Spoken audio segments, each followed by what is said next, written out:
Yes, a very good evening, guys. We are here. We are here for a quick fire revision for inter CA costing. It is more of a last day revision. Exams is very near, so we are not going to learn anything new, or we are not going to discuss any concepts here. It's a quick fire revision and predominantly for last day. All right, so this is going to be chapter wise, and we are going to discuss the first module of the costing, and that consists of chapter 1 to chapter number 7. Now chapter 1 is completely theory, and it is very simple. There is nothing to be learnt or discussed much in that chapter, so I'm skipping that, and we will be directly starting from chapter number 2. Also, these notes that you guys are seeing on the screen, this can also be downloaded. I will provide a link of the same in the description space below. Alright, so if you guys want to have or want to refer the soft copy, you guys can do that as well, but I don't think it's required. But in case you guys require, I will have a link for that Google Drive in that space of description. Alright, so without wasting time, let us start. We are discussing chapter number 2. Or we are starting from chapter number 2, that is material cost. The first important formula in this chapter is to find the economic order quantity, the number of goods I need to order at one time in order to minimize my inventory associated cost, and that is given by the formula root of 2a CA upon CI. This will give you the quantity that needs to be ordered at one time to minimize my inventory associated costs. Speaking of costs, the cost at this quantity, so if you order this quantity every time, then the cost that you guys will have to spend will be given by the formula of root of 2a CA CI. Now this will give you the answer in terms of rupees because it's a cost, and the previous formula 2a CA upon CI will give you the answer in terms of a number being quantity of goods to be ordered. Now, if you order a non-EOQ quantity, your economic order quantity is going to minimize your inventory associated cost, but in case you are ordering anything which is above or below or non-EOQ, in that case the cost at that level can be found out by the formula root TCA plus TCI. TCA is the total ordering cost and TCI is total inventory associated carrying costs. TCA is nothing but A upon Q into CA. A is the annual requirement in or of raw materials. Q is the quantity of goods that needs to be ordered. This will give you number of orders, and CA is the ordering cost. Q upon 2 will give you average inventory because the inventory associated carrying cost is always found on the average stock, that is Q upon 2 into CI. TCA plus TCI is total cost at non-EOQ quantity. Frankly, this formula can also be used for EOQ. So you can use either this formula for both the options EOQ or non-EOQ, or you can use this formula, but note that this formula can be used only and only for EOQ. Alright, so I have described what is A, CA and CI here. A is the annual requirement or annual consumption of RM. Please note that RM is very important here because we are trying to minimize my inventory associated purchase cost, and purchase will always happen for the RM, not the finished goods. So in case the question has given you finished goods, then they will also tell me the consumption of RM per unit of FG, which means I'll have to convert the annual demand of FG into annual RM consumption for the formula. Then CA is the order related cost. These are the costs per order, and CI is the inventory carrying cost per unit per annum. Generally this is given as a percentage term. Now sometimes we have to also evaluate a discount offer. Some vendor will give us a discount, but the quantity has to be as per his choice, which may not be the EOQ. In this case, we have to compare the benefits of ordering at EOQ versus the benefits of not ordering at EOQ. In whichever case the cost is less, I have to go for that option. Note that in this case, the purchase price also has to be added in total cost, because in this case the purchase price will be at a discount. In this case, the purchase price will not be at a discount.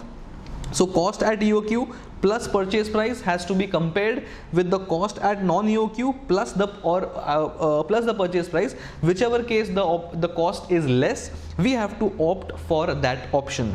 Important thing to note is the fact that sometimes the change in the purchase price will also impact the CI, because if it's a percentage, CI is always a percentage of the purchase cost. So if the purchase cost is reduced, then the CI will also change. If the question is silent, then we have to assume the CI will change. If the question specifically mentions that the CI is not going to change, then in that case I will use the existing CI. Alright, so that is something which is important. The chapter second part deals with the reorder level, the max level and the minimum level. So in this case, the formula is going to be the maximum consumption into maximum lead time for computing the reorder level. ROL means the level which when reached, I have to order the stock. Order will happen at EOQ or non-EOQ. ROL is nothing but the level of stock in my godown which when reached I have to place the order. That's my ROL. Max level, the formula for the same is ROL minus minimum consumption into minimum lead time, and I'm also going to add the quantity here because my job is to find the maximum quantity. Max quantity will happen when the goods reach me, so I will have to add the EOQ. Similarly, min level is ROL minus average consumption into average lead time. Don't use the max consumption into max lead time, because the ICI mentions the fact that maximum consumption and maximum lead time together will happen seldom. That is why you have to use average consumption into average lead time. I will not add the EOQ here because my job is to find the minimum stock level that is going to be obviously without the fresh lot of goods coming. And the average stock is nothing but max stock plus minimum stock, the whole upon 2. Sometimes the question gives the max stock and the average stock. I will use this formula to get the minimum level, or sometimes the question gives us minimum stock and average stock, and I will use these two to get the maximum level of stock. Apunne kafi sare sums, we have done such sums in our classroom section. Alright, this is the chapter's first part where we have to find the EOQ and the associated costs and the reorder level, etc., etc. The chapter's next part is nothing but how to compute my purchase price. Purchase price, when computing, I will have to always take the purchase price of the RM. So all costs which I spend while buying the RM will have to be included. Well, there are certain exclusions as well. We'll discuss them quickly. Let's first talk about the inclusions. What is a part of purchase? Obviously the purchase price that we pay, that's obviously a purchase cost. Apart from that, any road tax or toll tax that we have to pay, that is also a part of my purchases. Basic custom duty, when I import the goods I pay custom duty, that is also a part of my purchase. Cash discount is not a part of the purchase cost because that is your business cost. It is not a part of your purchase.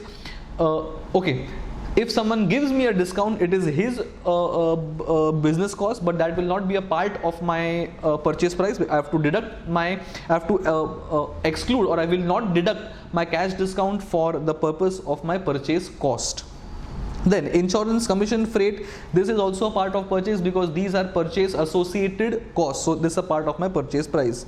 Container cost. Now if the container is not returnable, then in that case it's a part of my purchase price. If the container can be returned and I get some money from the container ka return, then in that case that price will be excluded from purchase price because that is more not like my scrap proceeds. But if I'm getting some money back on return of the container, the money coming back is not my cost. In that case I will not include the container cost.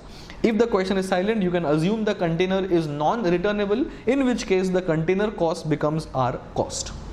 Now some costs are not a part of my cost. Trade discount, obviously we have learnt it's never a cost in anybody's books of accounts.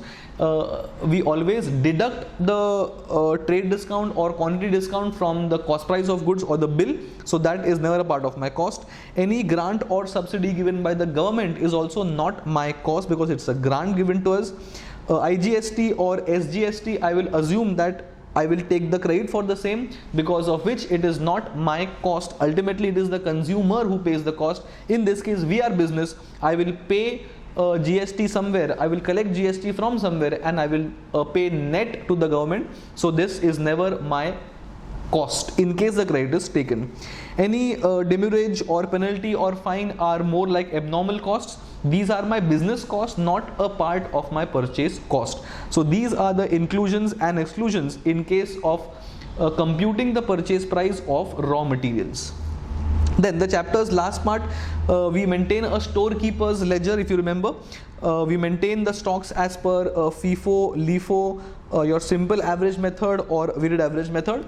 So we have to make a format, one column for date, one column for receipts, one column for issues, and one column for balance. Every column will have 3 sub columns: quantity, rate, and amount. Alright, so depending on the inflow or outflow of goods, we have to put the entry in the receipt column or the issues column. In case of V4 or FIFO, I update the transaction on day wise. So whenever there is a balance, when I purchase something, I let the balance come down first and then I add it or supplement it with a fresh purchase. This is done because I need to know which stock came in first, because the stocks that come in first will go out first. So I'll need to have lot wise details. This will also help me during issues. During issues also, I first bring down the old balance and then I adjust that with the number of issues, so I get the revised balance in the balance column. So the issues will obviously depend upon the stocks that came in first or came in last, depending on LIFO or FIFO. As per simple average method, I will follow FIFO if the question is silent, and in this case the issue price is going to be a simple average of the lots in my stock. So if I have got lot 2 and lot 3 in my stock, lot 2 and lot 3's simple average price will be used to price my issues. Similarly, in the case of VAM method, so we are doing FIFO here in case of simple average, an average price of the lot will be considered.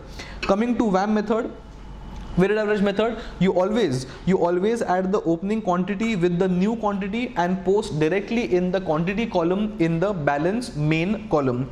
As far as rupees is concerned, whatever is the rupees in the balance column, you simply add that to purchase column and the new rupees will enter in the balance column. There is no need to have lot wise details, because when you add quantity with the quantity, when you add rupees to rupees, the price that you get by dividing the rupees by the quantity will be a weighted average price, and this price is going to be used in my issues column.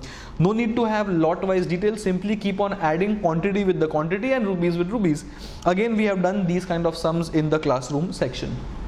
Alright, so this was a quick run through of the things in chapter number 2, that is material cost. We will now proceed further to chapter number 3, appears to be employee cost chapter. Alright, in this chapter my job is to find the employee associated costs. The part of salary cost or wages is going to be the basic salary plus DA. DA will always be mentioned as 10, 20, 30% of basic salary.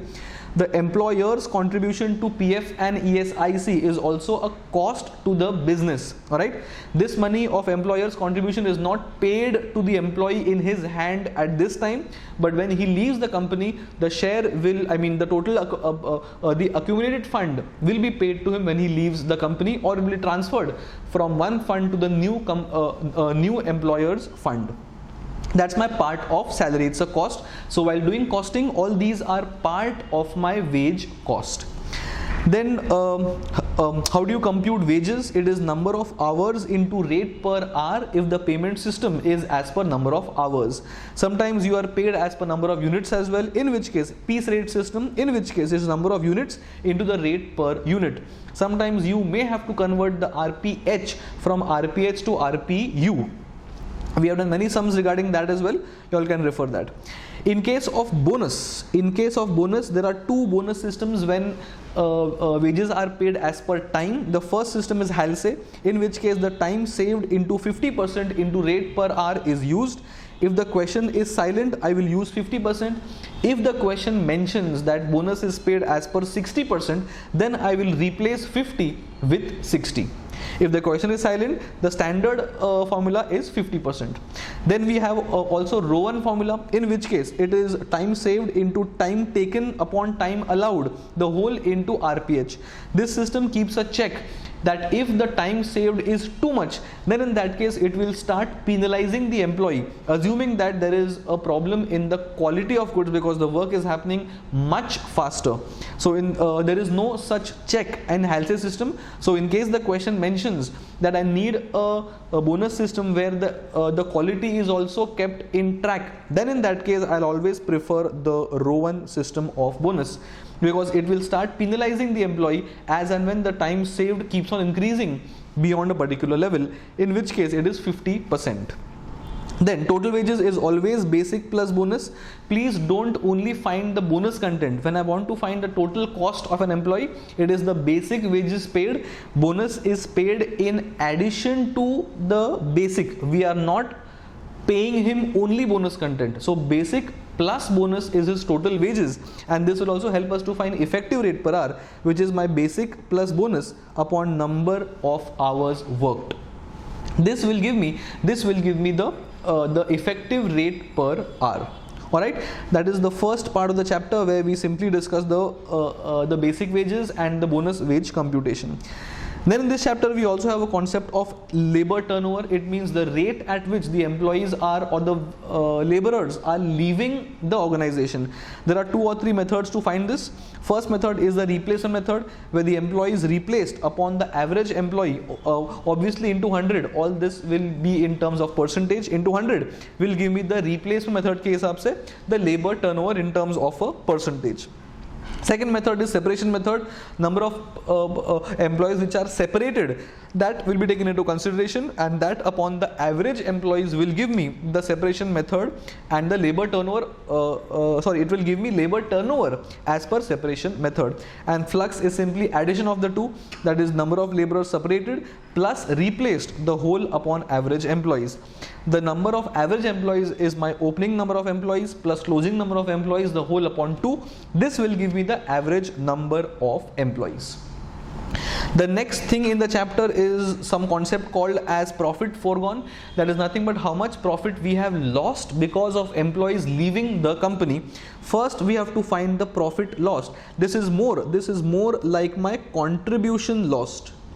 Whatever is the sales, that into the PV ratio will give me contribution lost.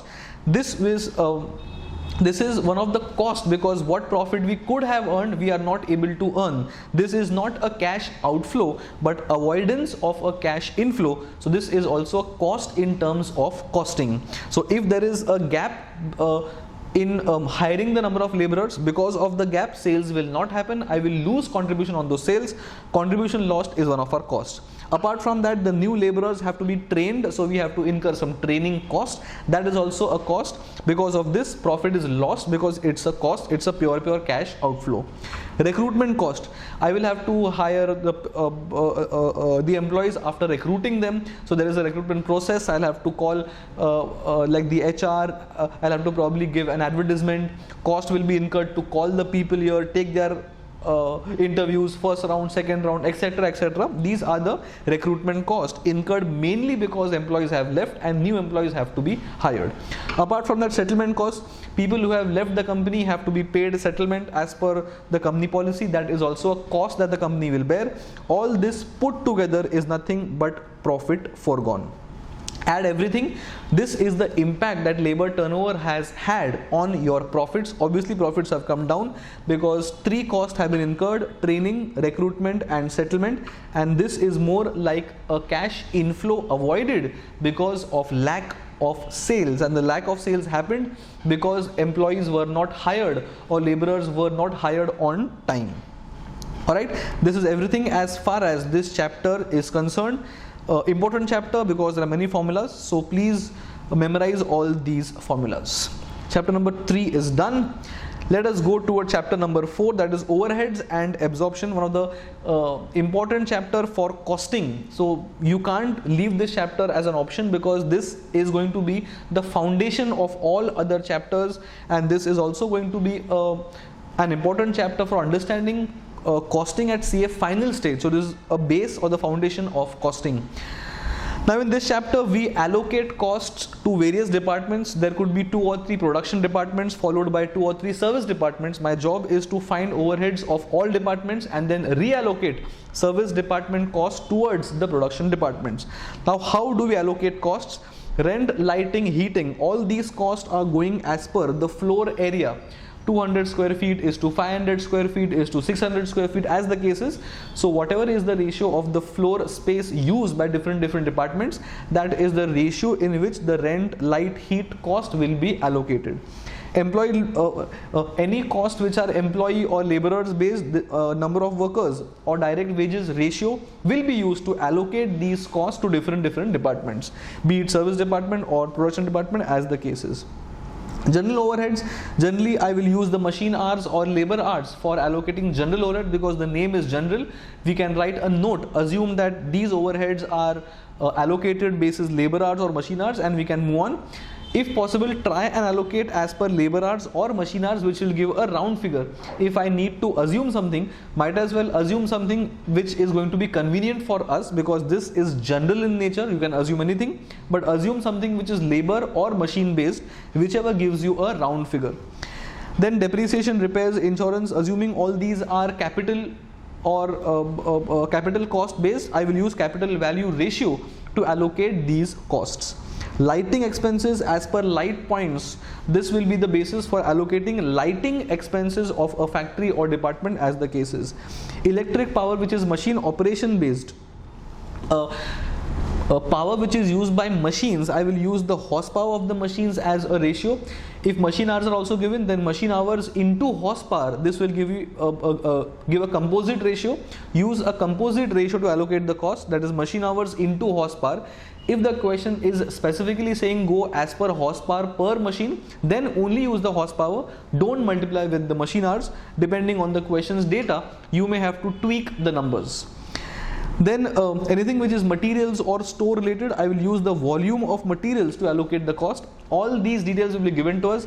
They will not tell you which cost has to be going as per which ratio. They will give you 10 costs and 10 data. You have to figure out which basis is going to be used to which type of expenses to allocate the costs. Then talking about this is simply allocation of expenses to all departments including the service department. I will also need to reallocate the service department costs to the production department. The reallocation happens as per 3 methods. First is direct method. So assuming we have A, B, C as production department and S1, S2 as service department, in case of direct method, S1 costs go to all the A, B, C and S2. S2 costs go to A, B, C and S1, and S1 becomes 0, S2 becomes 0, and that's it. In case of step ladder method, then in this case S1 costs go to S2, S1 costs go to A, B, C and S2, but S2 cost does not go to S1. S1 becomes 0, S2 becomes 0, and this is done. In the case of equation method, we use equations. Let the cost, total cost of S1 be A, total cost of S2 be B, and total cost is equal to A plus a share coming from S2, and total cost of S2 is B or X, Y, Z, whatever, plus the share coming from S1. Solve them simultaneously or put X in place of Y or Y in place of X, solve for X and solve for Y. You will get the total overheads that needs to be allocated to A, B, C and S2 or A, B, C and S1, and S1, S2 will become 0. This means your equations is correct. That is how you reallocate the overheads from service departments to production departments. Moving on, we also need to find something called as a machine hour rate, in which case I will have all the overheads of the specific machine. So machines depreciation, machines insurance, machines maybe repair and maintenance, machines depreciation, all these things will be machines cost, and the total machine based overheads will be divided by the productive hours of machine. This will give me a comprehensive machine hour rate. If a product enters this machine for X number of hours into comprehensive rate per hour is the machine based overheads which I'm going to charge to the respective product. Sometimes there is one operator that is operating or looking towards or supervising one machine when it is under setup and two machines while in operation. So the cost will change. I'll have to make two columns, one for operation, one for setup. Total cost will be total common cost plus operation cost per hour for operation hours, and total cost plus setup hours for setup hour. And depending on which product is entering how much setup hours, how much operation hours, the costing for the product will keep on changing. So the format will be one column particulars, one column rupees, and beyond that these are all the common costs. All the variable costs which are changing depending on the setup or depending on the operation will come below. Two columns, one column for setup, one column for operations. So it will be a normal hour X rupees, setup hour Y rupees, and operation cost Z rupees. X plus Y for operation time, X plus Z for setup time, and you'll have setup hour cost so and so, operation hour cost so and so, number of hours in setup into setup rate per hour, number of hours into operation of operation into operation rate per hour. Combine both of them and I will get the total cost for a particular job or of a particular product. This is how your chapter number 4 of overheads and absorption has been dealt with, and these are the basic formulas and the important things in this chapter. Moving on, chapter number 5 appears to be activity based costing. This is taken from final CA to inter CA, so important chapter. The first formula in this chapter is to find the cost per unit of the cost driver. That is the activity cost, of one particular activity upon the total cost driver for that activity. Cost driver is any factor which is driving the cost of that particular activity. Examples are, in case of an all these are activities and all these are my cost drivers. So ordering material cost will be driven by the number of purchase orders. So ordering material amount divided by number of purchase orders will give me the ordering material cost per order. Alright, similarly setup cost upon number of setups will give me the total overhead cost per setup. Then machine cost is generally going as per machine hours, that is total number of machines into number of hours, that will be machine hours, or output into machine hours per unit. This will give me the machine hours for independent products. Then we have assembly cost. Assembly is more of a labor oriented job, so either use labor hours or you can also use number of parts. Is number of parts data is given. Inspection or testing, number of tests or number of quality checks, this will be the cost driver for inspection or testing activity. Painting cost. Painting, I'll assume painting is happening for machines and machines have various parts. So painting cost driver will be number of parts. Total painting cost upon number of parts painted. This will give me cost per parts painted depending on which product is used, which machine. More the paint required, more the cost will be going to respective product. Then supervision cost. Supervision normally happens for laborers or the machines. I will use your labor hours. If supervision is happening for machines, in that case I will use machine hours. But generally supervision cost is for laborers, so I will generally use your labor hours as a cost driver. In case of power, I will use kilowatt hours. This will drive the power cost. These were some examples. I've tried to be as inclusive as possible. These are the general activities which are seen in your questions. Apart from that, if there is a new activity, you guys have to link the activity with the cost driver and get the cost per unit of the cost driver. This is not product costing. This is simply the cost of the cost driver. For doing product costing, I'll have to use the cost per unit of the cost driver into respective cost driver usage of the respective product. Alright, so whichever product uses whichever cost driver, depending on that you have to allocate cost. So if a product is not using say inspection, then in that case inspection cost is not going to go to that product. So that product's inspection linked cost is 0 because the cost driver usage being number of tests is 0. Similarly, overhead cost for a particular product is going to be total product based cost upon the output.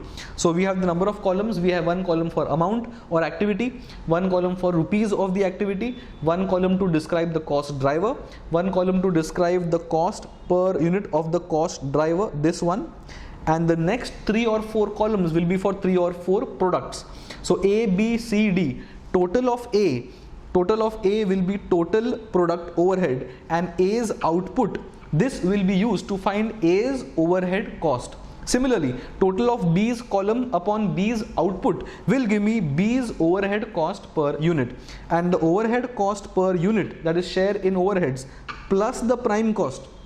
Note that prime cost is nothing but direct material plus direct labor plus your direct cost, sorry, not overheads. DM plus DL plus direct expenses, this is my prime cost. This is also, or this is the main cost of a product. To this I will add the overhead which I have found as per activity based costing, and total of this bracket is the total product cost. People may tend to forget to add the prime cost, but do not forget to add the prime cost, because prime cost is never going to be a part of this table, because this table is only and only for overheads. Prime cost is always your direct cost, will never be a part of this overheads statement. This was chapter number 5 on activity based costing. All right. Moving on to chapter number 6, cost sheet, most basic chapter. There is no formula in this chapter. We'll quickly discuss the format and the important things. Your DM, DL and DE, that is direct expenses, will together make the prime cost. As far as DM is concerned, you always take the DM consumed, so it's opening plus purchase minus closing stock. DL will always be paid, it is not consumption because there is no stock in DL. DE will have to be mentioned specifically, only in that case something is a direct cost. You get the prime cost after adding all these elements. After which you add the factory overheads. In factory overheads I will add the variable factory overheads, that is number of hours into variable rate per hour. This will give me the variable factory overheads. As far as fixed overheads is concerned, you will always absorb overhead using any of the absorption costing methods.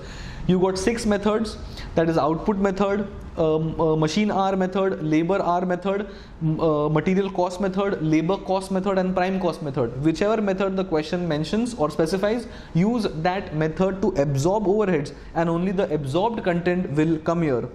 Output into rate per unit is the absorbed overheads, and the output is always actual. Actual output into absorption rate per unit will give me the absorbed overheads. One more formula is nothing but standard hours into rate per hour. Note that this formula is standard and not actuals. Actual is output, hours is standard, that is how much time should have been taken. Standard hours into rate per hour, or actual output into rate per unit. This will give me absorbed content, after which I get my gross factory cost, to which I add my opening WIP, I subtract my closing WIP, I will get the factory cost, that is as per the format. After factory cost, the new syllabus has mentioned new things. This is new, important. So this is something which has been added recently in the cost sheet format. After factory cost, I will add my quality costs. Then I will add my research and development costs. I will also add my admin costs, but only production based. Only production based admin costs will come here. If the question is silent, I will assume admin cost to be general. Don't add here. The question will mention specifically that these are production based admin costs. Only then you will add it here. After which you will subtract the sale of scrap. After which you will add the packing cost, which is primary in nature. Primary packing cost is to be taken here. If the question mentions packing cost, assume it's primary packing. Write a note that we have assumed the cost is primary, because of which we are adding it here. After doing all this addition subtraction, I will get the cost of production. This will be divided by quantity produced. All these will be using quantity produced to find the cost per unit in the RPU or CPU column. After which I will add my opening and closing stock of FG. Closing stock will be valued at the current COP, whatever is the COP here. This will be used to value my closing stock, assuming it is FIFO.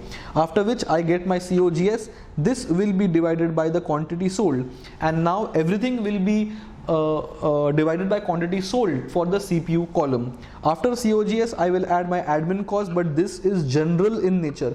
Note that these are admin costs, but production or productive in nature.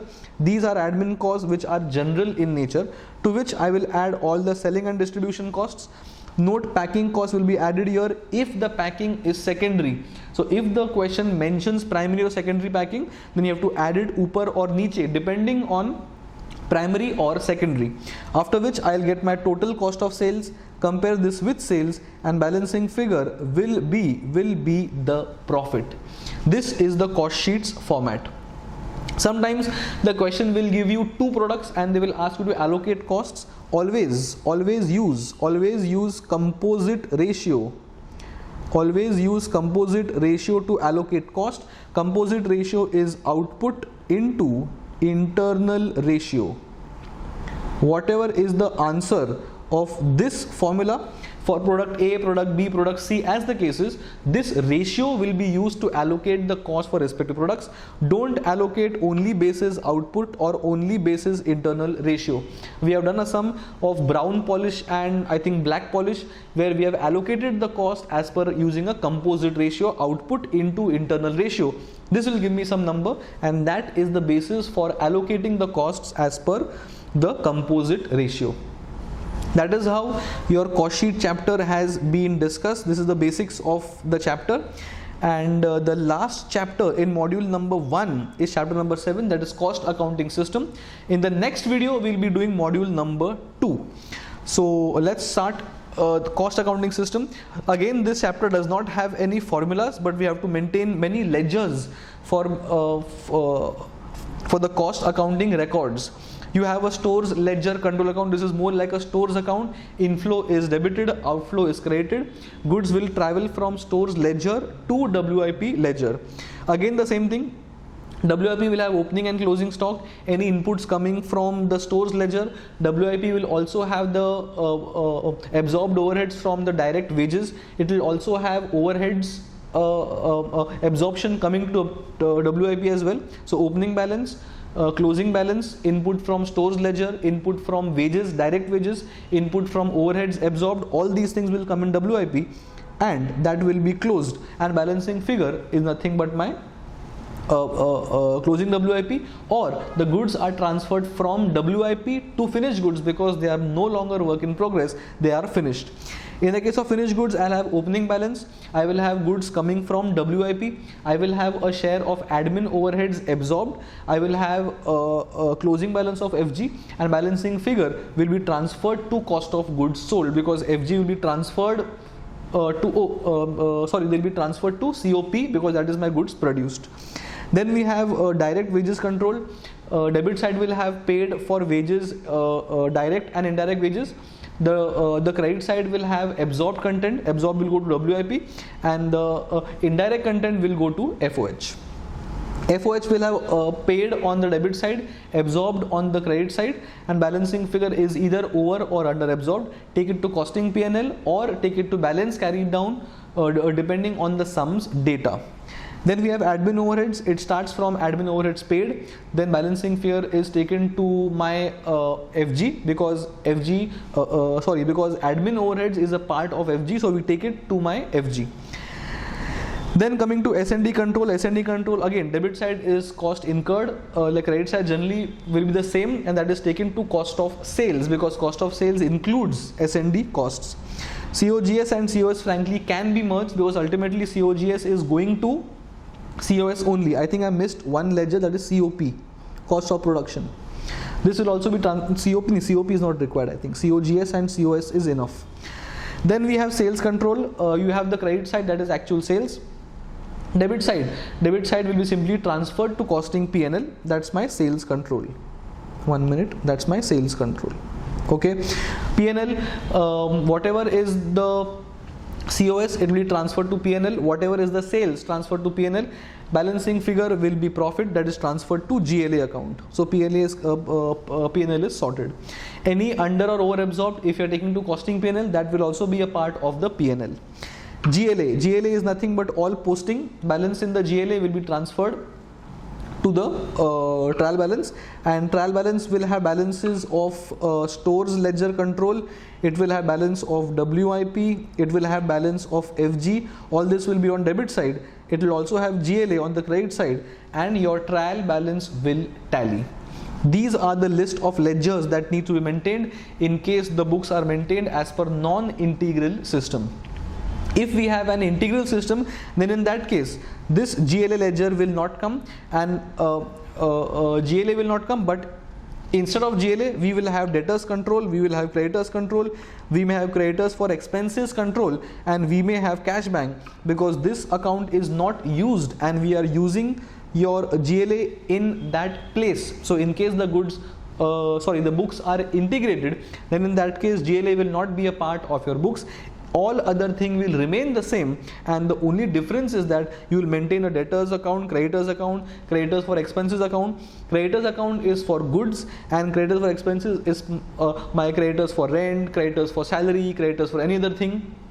All these are my creditors for expenses ledger. And the last is cash bank. If the question mentions the amount has been paid in cash bank, I will use cash. If the question is silent, I will use credit or debit as the case is.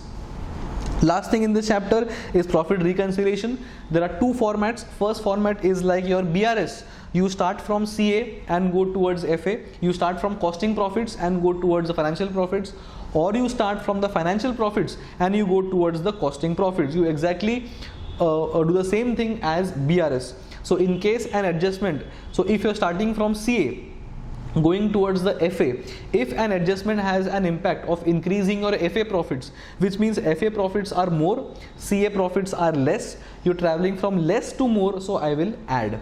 In case an adjustment has the effect of increasing your CA profits, costing profits, that means costing profits are more, your FA profits are less, you're traveling from more to less, so I will do a subtraction. That is how you reconcile your FA profits with the CA profits. If CA and FA profits both are given, then there is no way you can go wrong, because you can cross verify your answer. If the question mentions that you have to prepare something called as a memo reco account, then in that case this format is to be used. You start from profits as per CA on the debit side, profits as per FA on the credit side. Frankly, you can interchange this as well, because this is simply a format. What is the concept behind this? Whatever adjustments have the effect of adding something to CA, all those things will come here. Whatever transactions has the effect of adding something to FA, then in that case all those things will come here. Whatever transactions have the effect of subtracting from CA, if CA is to be subtracted, you don't write that on the debit side, but you will write as addition on the credit side. Whatever transaction has the effect of subtracting something from the FA, you will not write below FA, but you will add below CA. At the end this number should tally. That means your books are properly reconciled. Alright, that is how you maintain a memorandum reconciliation account. If the question is silent, you can use a memo reco account also, you can use a BRS format also. There is no harm whatsoever, but generally we have observed that the ICI uses a memo reco account more often compared to a statement. So I would recommend that it is preferred to use a memo reco account, just because the ICI has solved maximum sums using a memo reco account format. Nonetheless, if you all use the BRS format, you should not be given wrong, or marks should not be deducted. Alright, this was a quick revision of the first module of costing, that is chapters 1 to 7. In the next video, we will be revising module number 2, that is chapter number 8 and